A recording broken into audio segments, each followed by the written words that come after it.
BMD Lovers, Sumpah Pemuda merupakan salah satu tonggak utama dalam sejarah pergerakan kemerdekaan Indonesia. Ikrar Sumpah Pemuda ini dianggap sebagai kristalisasi semangat untuk menegaskan cita-cita berdirinya negara Indonesia.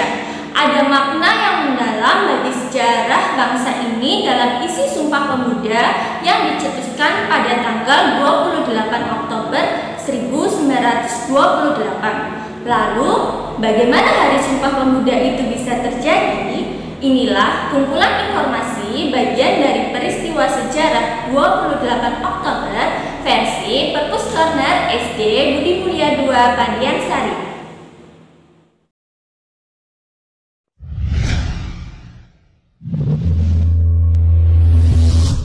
Sumpah Pemuda tidak serta-merta terjadi begitu saja. Proses terciptanya Sumpah Pemuda ini terjadi begitu panjang dan berliku. Semua ini berkat kerja keras pemuda-pemuda Indonesia yang kala itu bermimpi untuk bersatu dalam kebinekaan khas Indonesia, akibat dari kesadaran akan sebangsa setanah air dan mulai mengenal paham nasionalisme. Sebut saja perkumpulan pemuda-pemuda yang paling terkenal dan paling sering disebut dalam buku pelajaran sejarah di sekolah adalah Jong Java, Jong Celebes, Jong Sumatera Nembang, dan Jong Ambon. Sayangnya, buku-buku pelajaran sejarah di sekolah lebih sering menyebutkan perkumpulan-perkumpulan atau organisasi pemuda yang berlatar belakang pada suku. Faktanya ada juga perkumpulan-perkumpulan atau organisasi-organisasi pemuda yang berlatar belakang pada agama yang hadir dalam Kongres Pemuda I maupun II, seperti Jong Islamiyat dan Bond, juga perkumpulan pemuda-pemuda Katolik.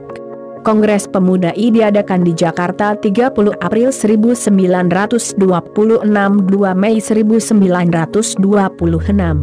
Kongres Pemuda I diketuai oleh Muhammad Tabrani, yang dihadiri oleh wakil-wakil dari perkumpulan-perkumpulan pemuda seperti Jong Java, Jong Sumatera Nembang, Jong Ambon, Sekar Rukun, perkumpulan pemuda-pemuda yang satu asal dari Tanah Sunda, Jong Islamiyat Tenbon, Studernde Minahasers, Jong Batak Spon, dan pemuda kaum Teosofi. Tujuan utama kongres ini adalah untuk membentuk dan membina perkumpulan-perkumpulan pemuda dalam satu komando, dengan maksud memajukan paham persatuan dan kebangsaan serta mempererat hubungan antara sesama perkumpulan-perkumpulan pemuda kebangsaan. Sedangkan Kongres Pemuda II dilaksanakan pada 27-28 Oktober 1928, juga di Jakarta. Kongres Pemuda II diketuai oleh Sugondo Joyo Puspito dan dihadiri sekitar 750 orang lebih. Kongres Pemuda II melahirkan sumpah yang lazim kita kenal dan sebut sebagai Sumpah Pemuda, dan dalam kongres ini juga terjadi sebuah peristiwa memorabilia, yaitu untuk pertama kalinya lagu kebangsaan Indonesia Raya dikumandangkan di depan khalayak ramai, yang diperdengarkan melalui alunan biola oleh sang pencipta yaitu W.H. Rudolf Supratman. Peristiwa pengumandangan lagu Indonesia Raya ini sebenarnya cukup beresiko dan berbahaya kala itu, karena Kongres Pemuda II dijaga ketat oleh aparatur pemerintah Belanda yang sewaktu-waktu dapat membubarkan kongres ini. Namun dengan semangat persatuan dan kebangsaan yang begitu membara, pemuda-pemuda ini tidak kehabisan akal untuk tetap mengumandangkan Indonesia Raya dalam Kongres Pemuda II, karena lirik dan alunan lagu Indonesia Raya memiliki energi akan semangat persatuan dan kebangsaan, sehingga dapat memicu dan menambah semangat persatuan dan kebangsaan para anggota Kongres Pemuda II.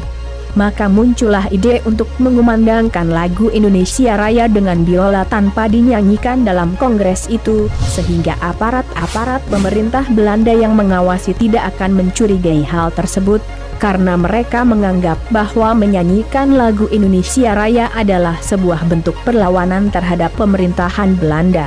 Satu hal yang menarik mengenai imbas dari lahirnya Sumpah Pemuda adalah lahirnya Kongres Perempuan Indonesia 22-25 Desember 1928 di Yogyakarta.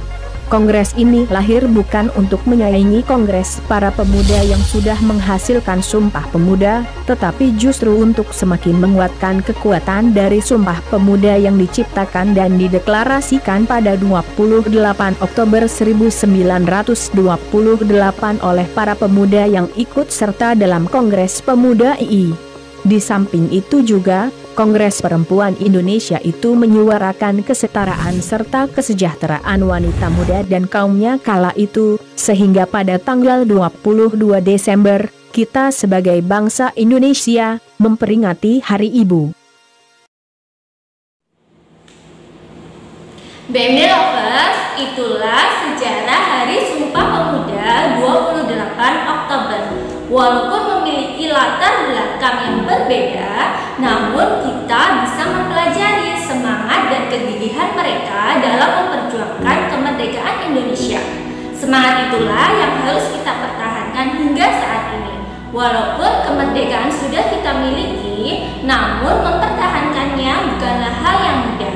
Semoga informasi ini dapat bermanfaat bagi BMD Lovers semua agar dapat bersemangat untuk mempertahankan keutuhan Indonesia dan memelihara kedamaian di dalamnya. Jadikan setiap tanggal 28 Oktober menjadi sebuah pengingat bagi kita untuk menjadi generasi terbaik dan membanggakan negara ini. Tetap semangat